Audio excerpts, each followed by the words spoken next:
नमस्कार, आपके तारे में आप सबका बहुत बहुत स्वागत है। मैं हूं प्रवीण मिश्र। आइए जानते हैं 30 नवंबर 2021 का दिन आपका कैसा बीतेगा। सबसे पहले बात करते हैं पंचांग की।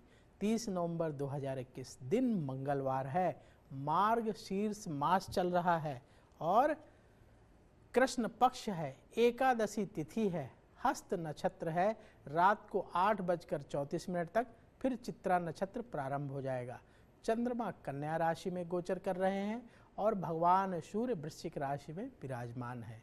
अभिजीत मुहूर्त का समय होगा सुबह 11:49 से दोपहर 12:31 तक।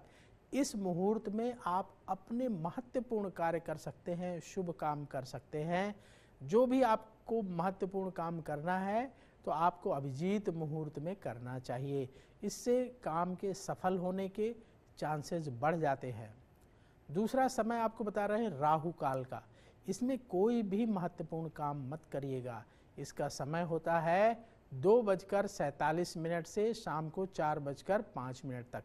तो इस समय कोई भी बड़ा डिसीजन ना लें, महत्वपूर्ण कार्य ना करें तो अच्छा माना जाता है, क्योंकि राहु काल में किए गए काम के शुभ फल नहीं मिलते हैं।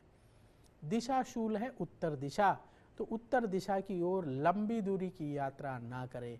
डे टू डे वर्क के लिए यदि आप प्रतिदिन उत्तर दिशा की ओर जाते हैं तो जा सकते हैं। लंबी दूरी की यात्रा, किसी अहम कार्य से जुड़ी हुई यात्रा उत्तर दिशा की ओर करने से बचना चाहिए आज के दिन। चलिए शुरू करते हैं राशिफल का सिलसिला।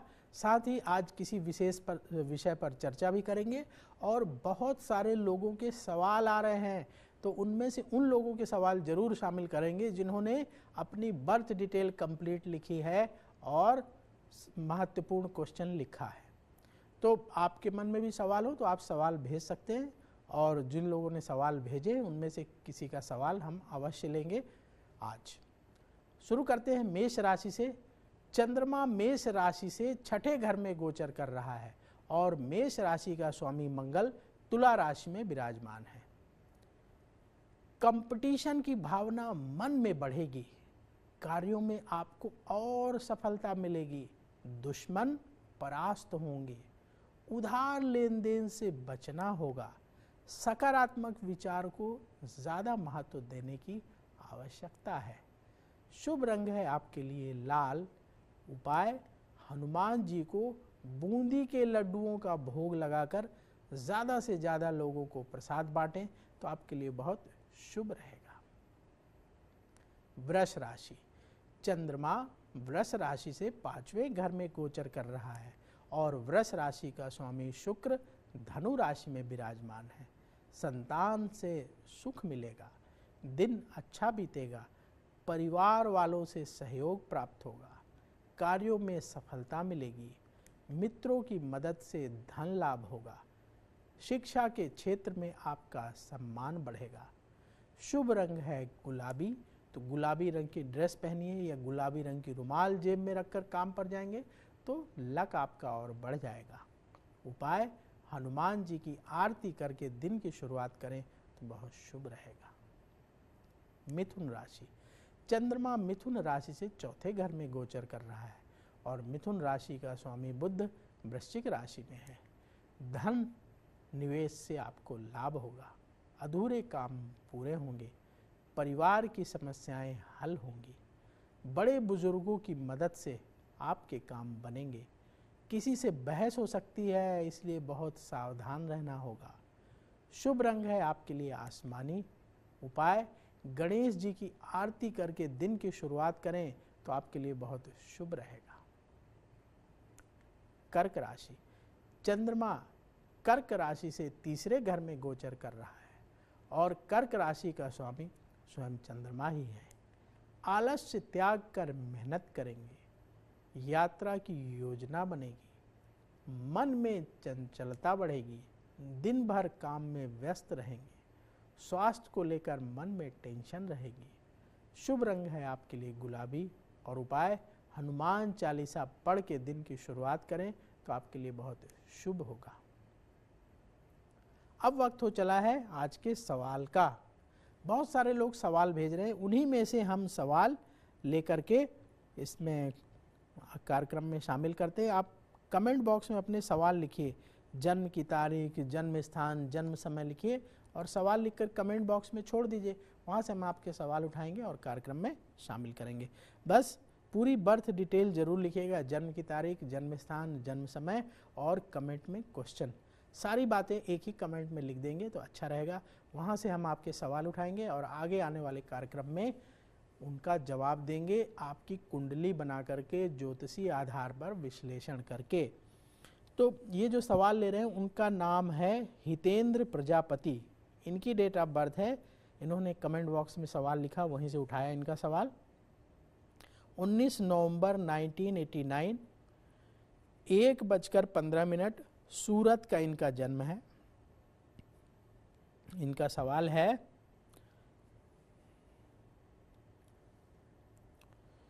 हितेंद्र प्रजापति जी का सवाल है, नौकरी में तरक्की कब होगी? इन्हें गुस्सा बहुत आता है, तो गुस्सा कैसे कंट्रोल में आएगा? देखिए हितेंद्र जी, जो आपने बर्थ डिटेल बताई है उस आधार पर आपकी जो है मकर कुंभ लग्न की कुंडली बनती है। कुंभ लग्न की कुंडली बनती है और कर्क राशि है। आपका जन्म आश्लेषा नक्षत्र के द्वितीय चरण में हुआ है। इस समय आपकी शुक्र की महादशा चल रही है, जो अगस्त 2005 से शुरू हुई है और अगस्त 2025 तक चलेगी। और शुक्र की महादशा में बुध की अंतर्दशा चल रही है, जो अगस्त 2021 से शुरू हुई है और जुलाई 2024 तक चलेगी। अब देखिए आपकी कुंडली आपको दिखाते हैं। आपके लग्न का स्वामी शनि है। आप ये कुंडली में देखेंगे ना, कुंडली में आप देखेंगे कि ये 11 नंबर जहाँ लिखा होता है इसको लग्न बोलते हैं ये। तो इसका स्वामी शनि है और शनि कहाँ बैठा हुआ है? यहाँ लाभ स्थान में 11वें घर में ये शनि बैठा हुआ है। लाभ स्थान में 17 डिग्री का शनि 11वें घर में बैठा है। साथ ही शुक्र भी बैठा है। सूर्य आपकी कुंडली में कर्म स्थान में बैठा है। ये 10वां घर होता है कर्म स्थान। यहाँ SU03 लिखा है ना, इसका मतलब है सूर्य 3 डिग्री का यहाँ बैठा है। साथ ही बुध बैठा हुआ है। बुध बैठा है 8 डिग्री का और अस्त है। आपके भाग्य का स्वामी जो शुक्र है ना, भाग्य स्थान बोलते हैं इसको। ये जो घर होता है ना 9वां घर, इसको बोलते हैं भाग्य स्थान। यहाँ का स्वामी शुक्र है और यहाँ मंगल बैठा है 16 डिग्री का और यहाँ का स्वामी शुक्र, ये लाभ स्थान में बैठा हुआ है शुक्र। और मंगल अस्त होकर के भाग्य स्थान में बैठा है। चंद्रमा, स्वराशि का चंद्रमा ये 6ठे घर में बैठा हुआ है। यहाँ चंद्रमा बैठा है ना ये, साथ में केतु भी है। ये चंद्रमा और केतु का जो कॉम्बिनेशन है ना, ये आपके मन को परेशान करता है। चंद्रमा मन का कारक है और केतु जो है किसी काम में मन लगने नहीं देता है, मन को हटा देता है। बेवजह के शत्रु क्रिएट होते हैं, जिनसे कोई लेना देना नहीं, वो भी दुश्मन बन जाते हैं। राहु बैठा हुआ है 12वें घर में, अचानक परेशानी खड़ी करता है। देखिए आपकी कुंडली के हिसाब से नौकरी में तरक्की का सवाल है और दूसरा गुस्से को कब कैसे आप कंट्रोल करें, ये आप जानना चाहते हैं। तो आपकी कुंडली के हिसाब से नौकरी में जो तरक्की का योग बनेगा वो सितंबर 2022 से लेकर के जुलाई 2024 के बीच में आपकी तरक्की हो जाएगी। जॉब में कुंडली आपकी बढ़िया है और तरक्की होगी। आप जीवन में धन भी खूब कमाएंगे, अच्छी उन्नति करेंगे। कुंडली के हिसाब से समय आपका अच्छा होगा आगे आने वाले दिनों में और आपको अच्छा लाभ प्राप्त होगा। गुस्सा कंट्रोल करने के लिए क्या उपाय करना चाहिए? जो मन का कारक चंद्रमा है ना, यही आपको परेशान करता है, चिड़चिड़ापन लाता है, गुस्सा लाता है। इसके लिए प्रतिदिन भगवान शिव को जल अर्पित करने का नियम बना लीजिए। आपके घर के पास जो शिव मंदिर हो वहाँ जाइए, जल चढ़ाइए भगवान भोलेनाथ को, पूरे शिव परिवार को, नंदी जी को, और सफ़ेद रंग का तिलक सबको लगाइए। हर सोमवार के दिन किसी गरीब को 1 किलो दूध का दान करने का नियम बना लीजिए। इससे आपका क्रोध कंट्रोल होगा और जीवन में सुख शांति बढ़ेगी। प्रमोशन के लिए क्या उपाय करें? प्रमोशन तो जो आपको टाइम बताया उसमें मिल ही जाएगा, और कोई बाधा ना आए और आपको जल्दी प्रमोशन मिल जाए, इसके लिए क्या करना है कि आपके भाग्य का स्वामी शुक्र है। शुक्र का रत्न अमेरिकन डायमंड 11.25 रत्ती का शुक्रवार के दिन रिंग फिंगर में धारण कर लें तो आपके जीवन में धन लाभ और बढ़ेगा, तरक्की होगी। चलिए आगे बढ़ते हैं और अब बात कर लेते हैं सिंह राशि की। चंद्रमा सिंह राशि से दूसरे घर में गोचर कर रहा है और सिंह राशि का स्वामी सूर्य वृश्चिक राशि में है। प्रॉपर्टी से संबंधित कार्यों से आपको लाभ होगा, मन आपका खुश रहेगा, आत्मविश्वास और बढ़ेगा, अपने खर्चों को कंट्रोल में रखना होगा, वाणी का प्रयोग सोच समझ कर करना होगा। देखिए, जो लोग अपने बजट का ख्याल नहीं रखते ना और खर्चे करते हैं, उनको धन संबंधी परेशानी होती है, चाहे जितना भी धन क्यों ना आ जाए आपके पास, लेकिन अगर बजट का ध्यान नहीं रखेंगे तो सारा मामला गड़बड़ हो जाएगा। तो इसलिए खर्चे उतने ही करिए जितना आपका बजट अलाउ करे। ये कहते हैं ना, जितनी लंबी चादर हो उतने ही पैर फैलाने चाहिए, तो उतना ही खर्च करना चाहिए। शुभ रंग है आपके लिए मरून। उपाय, हनुमान जी की आरती करके दिन की शुरुआत करें तो हनुमान जी की कृपा से सारे संकट दूर होंगे। कन्या राशि। चंद्रमा कन्या राशि में ही गोचर कर रहा है और कन्या राशि का स्वामी बुध वृश्चिक राशि में है। दिन आपके लिए अनुकूल है, सीनियर अधिकारियों के सहयोग से काम बनेंगे। आज महत्वपूर्ण फैसले आप कर सकते हैं। निवेश के लिए दिन अच्छा है, धन लाभ आपके लिए होगा। तो समय बहुत अच्छा कन्या राशि वालों के लिए। इस दिन का एक एक पल आपको अच्छे तरीके से इस्तेमाल करना है ताकि आप अच्छी तरक्की प्राप्त कर सकें। शुभ रंग होगा आपके लिए केसरिया। तो केसरिया रंग की ड्रेस पहनकर काम पर जाएंगे तो आपका लक और बढ़ जाएगा और जिस काम के लिए जाएंगे उस काम में सफलता की आपको प्राप्ति होगी। उपाय क्या करें? हनुमान जी को बूंदी का प्रसाद चढ़ाएं तो आपके लिए बहुत शुभ रहेगा। बूंदी का प्रसाद हनुमान जी को अर्पित करिए, भोग लगाइए और इसके बाद ज़्यादा से ज़्यादा लोगों को प्रसाद बांट दें। तुला राशि। चंद्रमा आपकी राशि से 12वें घर में गोचर कर रहा है और तुला राशि का स्वामी शुक्र धनु राशि में विराजमान है। इनकम बढ़ाने के लिए अपने प्रयास और तेज आपको करने होंगे। अपने कीमती समय का सदुपयोग आपको करना होगा। कहीं दूर से अचानक आपको अच्छी खबर मिलेगी। अपने खर्चों को कंट्रोल में रखेंगे तो बहुत अच्छा होगा। किसी से बहस हो सकती है, इसलिए बचें। कोई ज़्यादा आर्गूमेंट करे तो शांत रहिएगा, उससे आपको फ़ायदा होगा। शुभ रंग है क्रीम। क्रीम कलर की ड्रेस पहनकर काम पर जाएंगे तो आपका लक और बढ़ेगा, कार्यों में सफलता की प्राप्ति होगी। उपाय क्या करें? दुर्गा चालीसा का पाठ करें तो आपके लिए बहुत शुभ रहेगा। माँ भगवती की कृपा से आपके सभी काम सिद्ध होंगे। वृश्चिक राशि। चंद्रमा वृश्चिक राशि से 11वें घर में गोचर कर रहा है और वृश्चिक राशि का स्वामी मंगल तुला राशि में है। पैसों की कमी दूर होगी, करियर को आगे बढ़ाने का मौका मिलेगा। मन में जो योजनाएं हैं उन्हें शुरू करें।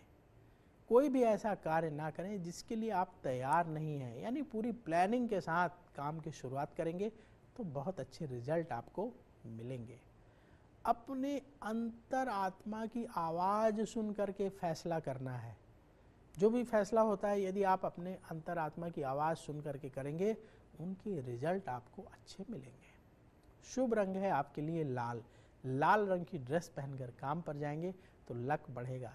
जिस मीटिंग में आप ये अपना लकी कलर पहन के जाएंगे तो आप देखेंगे लक आपका साथ देगा, लोग आपकी बात सुनेंगे, आपकी बात मानी जाएगी, कार्यों में आपको सफलता मिलेगी। उपाय क्या करें? हनुमान चालीसा का पाठ करके घर से निकलिए तो सब कुछ शुभ होगा। संकट कटै मिटै सब पीरा, जो सुमिरै हनुमत बलवीरा।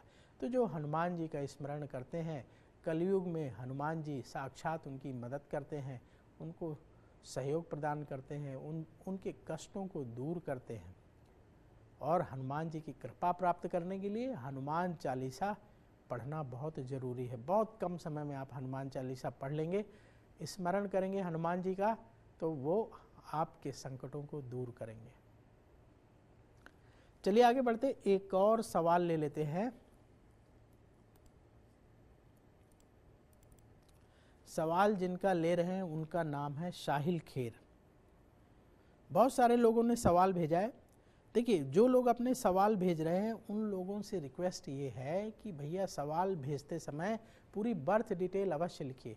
जन्म की तारीख, जन्म स्थान, जन्म समय, 3 चीज़ जरूर लिखना है। जन्म की तारीख में पूरी तारीख होना चाहिए जिस तारीख को आपका जन्म हुआ है। मान लीजिए आपका तारीख जन्म हुआ है 15 दिसंबर 1990 को, तो पूरा लिखिए 15 दिसंबर 1990।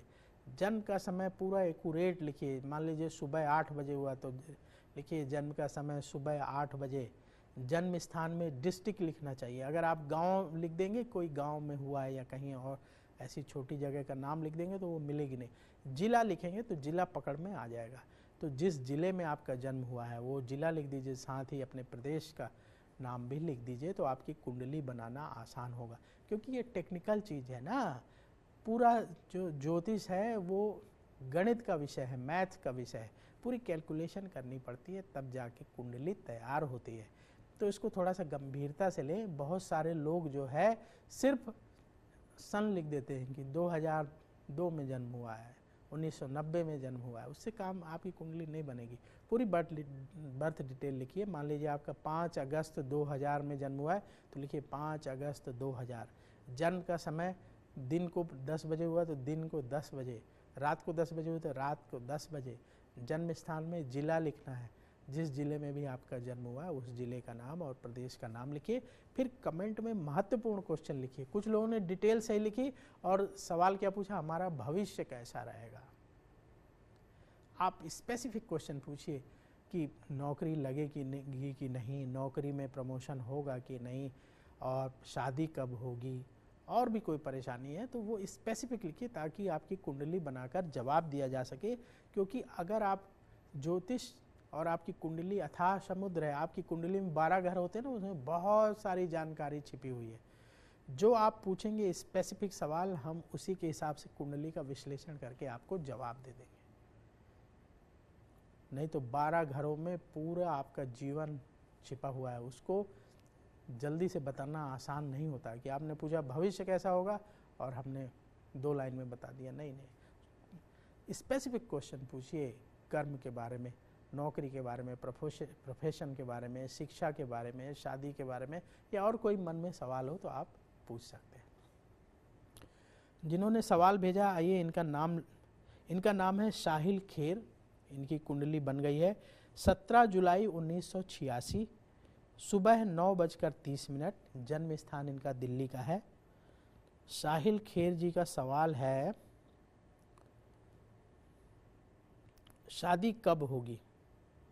देखिए साहिल जी, जो आपने डिटेल बताई उस आधार पर हमने आपकी कुंडली बना ली है। आपकी सिंह लग्न की कुंडली है और वृश्चिक राशि है। आपका जन्म विशाखा नक्षत्र के चतुर्थ चरण में हुआ है। इस समय आपकी बुध की महादशा चल रही है, जो मार्च 2008 से शुरू हुई है और मार्च 2025 तक चलेगी। और बुध की महादशा में बृहस्पति की अंतर्दशा जून 2020 से शुरू हुई है और जून 2022 तक चलेगी। सवाल ये है कि आपकी शादी कब होगी, ये आपका सवाल है। पहले आपकी कुंडली दिखाते हैं आपको। देखिए, आपकी सिंह लग्न की कुंडली है।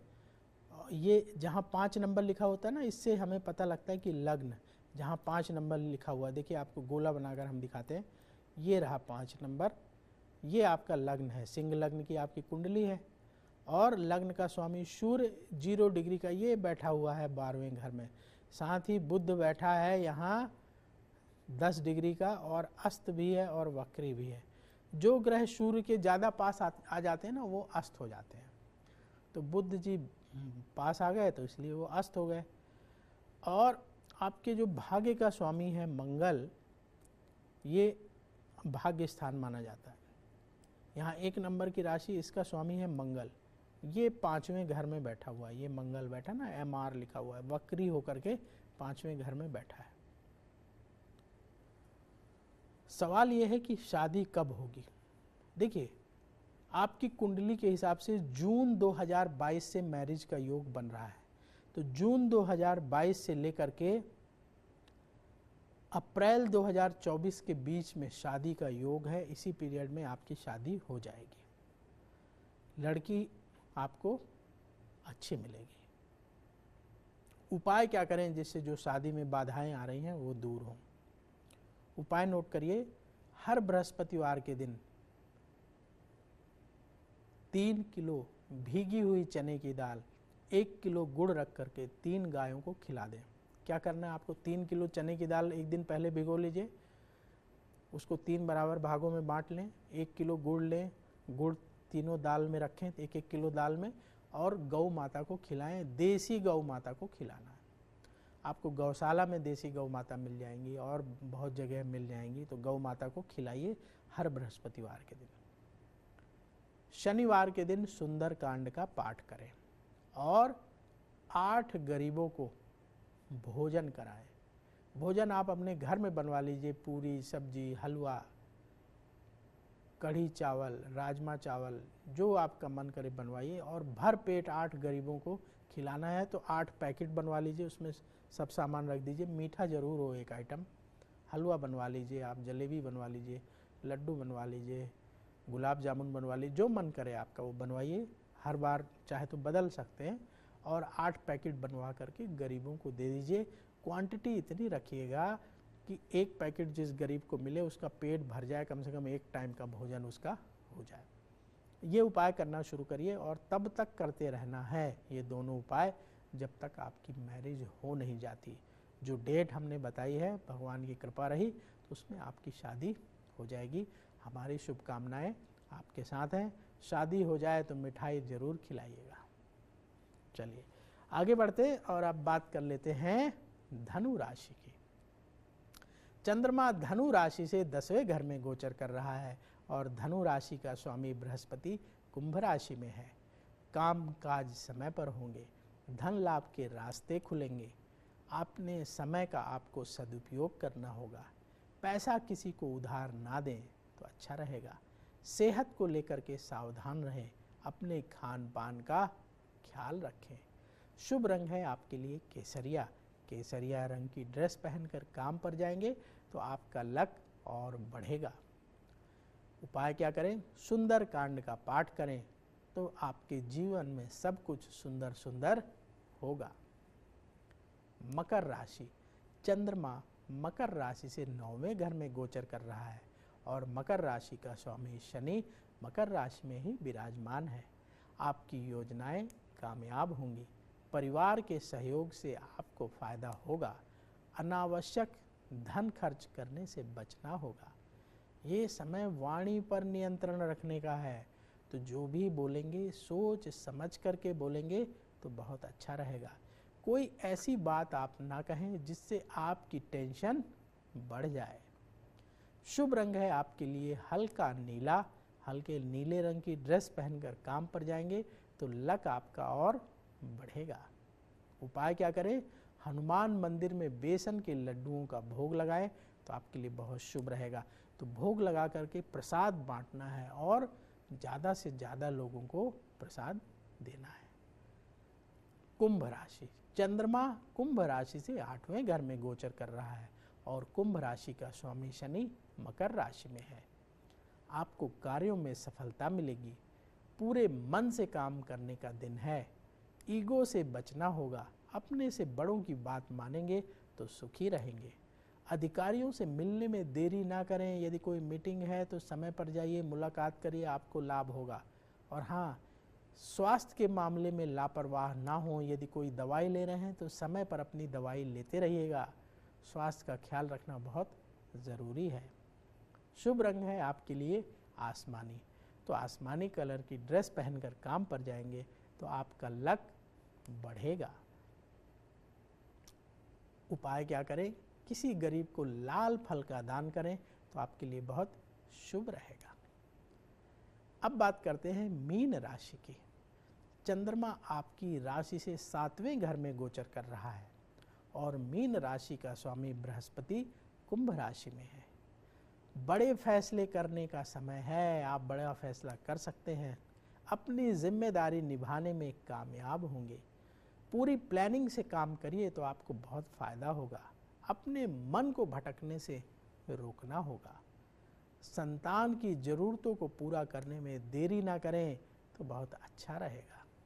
शुभ रंग है आपके लिए नारंगी और उपाय सुंदर कांड का पाठ करें तो हनुमान जी की कृपा से सब कुछ आपके जीवन में सुंदर ही सुंदर होगा। अब वक्त हो चला है आज के विषय का। आज बात करेंगे फूलों के बारे में। फूल ईश्वर की अनमोल रचना है। फूलों की खुशबू से नकारात्मक ऊर्जा दूर होती है। फूलों की खुशबू से मन को शांति मिलती है। ऐसा कहा जाता है कि भगवान को उनके प्रिय फूल चढ़ाने से मनोकामना की पूर्ति होती है। इसीलिए आज हम आपको बताएंगे कि कौन से भगवान के लिए कौन सा पुष्प बहुत प्रिय है।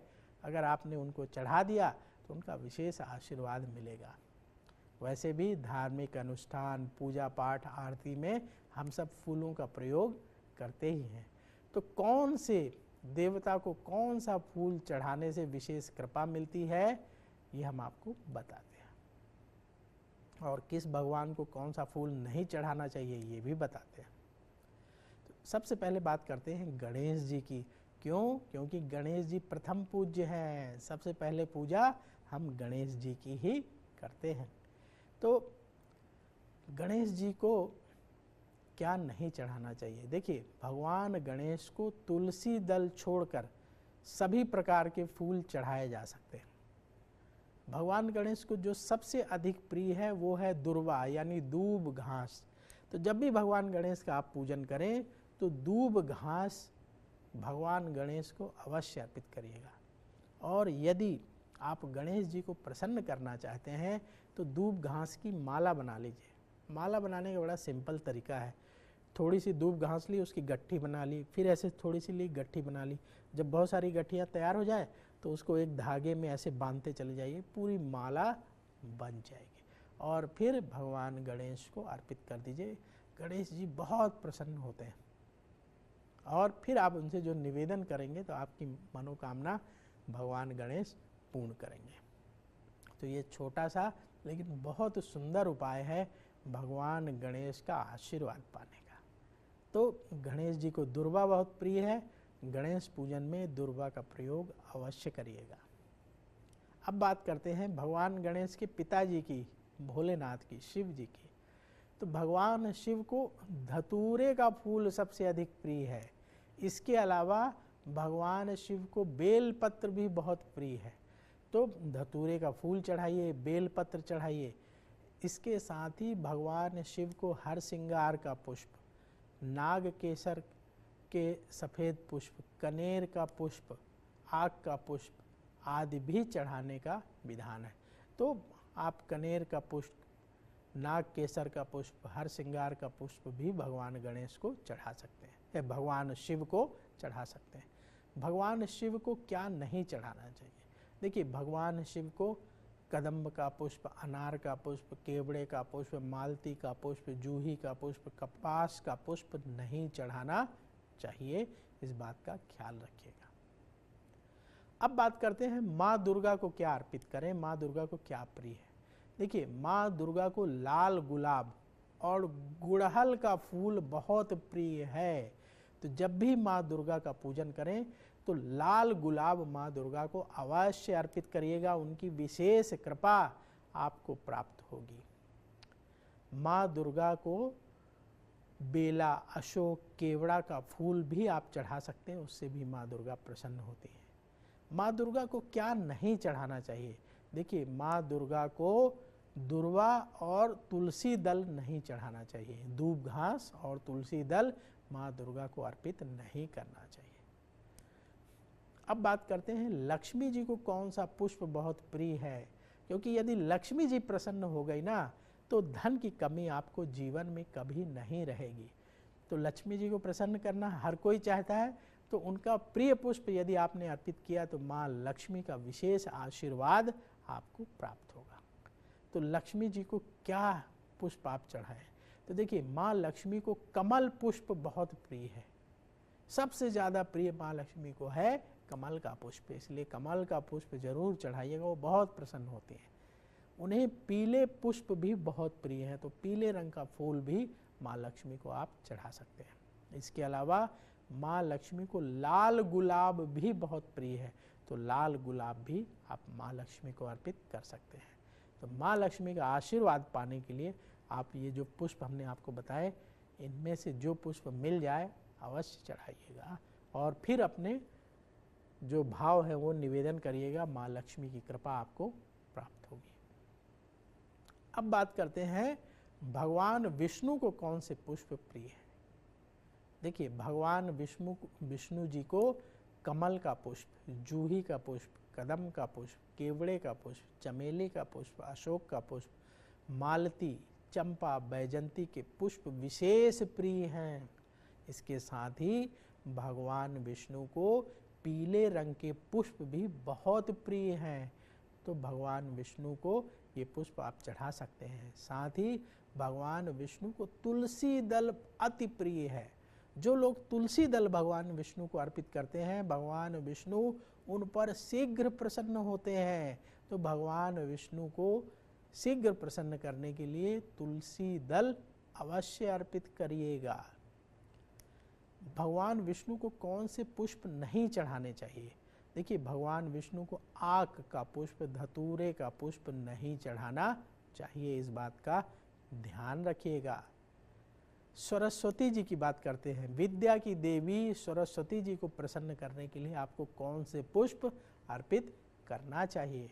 देखिए, विद्या की देवी माँ सरस्वती को प्रसन्न करने के लिए सफ़ेद रंग के पुष्प और पीले रंग के पुष्प आपको अर्पित करना चाहिए।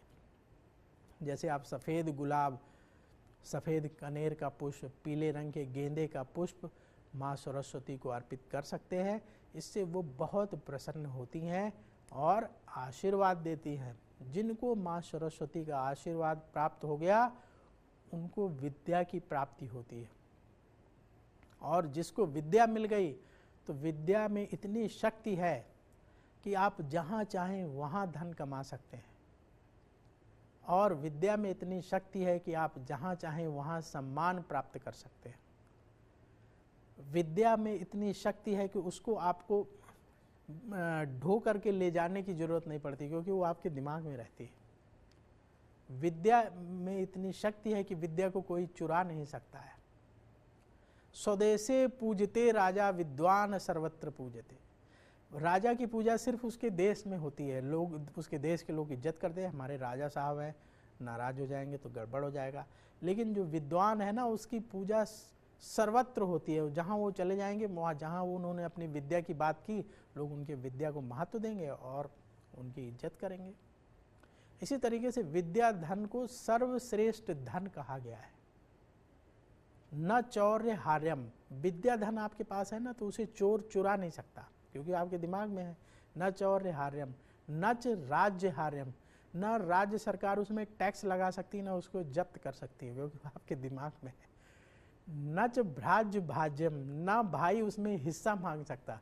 भाई प्रॉपर्टी में हिस्सा मांग लेगा, घर में हिस्सा मांग लेगा, प्लॉट में हिस्सा मांग लेगा, लेकिन आपने मान लीजिए पीएचडी कर लिया है तो उसमें हिस्सा नहीं मांगेगा कि भैया आधी पीएचडी हमको दे दो। तो न चौर्य हार्यम, न च राज्य हार्यम, न च भ्रात भाज्यम, न तो जो है भाई उसमें हिस्सा मांग सकता है, न तो भारकारी, न ही वो भारी होती है कि बहुत भारी है विद्या, उसको उठा के चलना पड़ेगा। आपने जो विद्या अर्जित कर ली वो आपके दिमाग में है। व्यय कृते वर्धते एव नित्यम, जितना ज़्यादा आप अपने विद्या का उपयोग करेंगे वो उतनी ही ज़्यादा बढ़ती जाती है।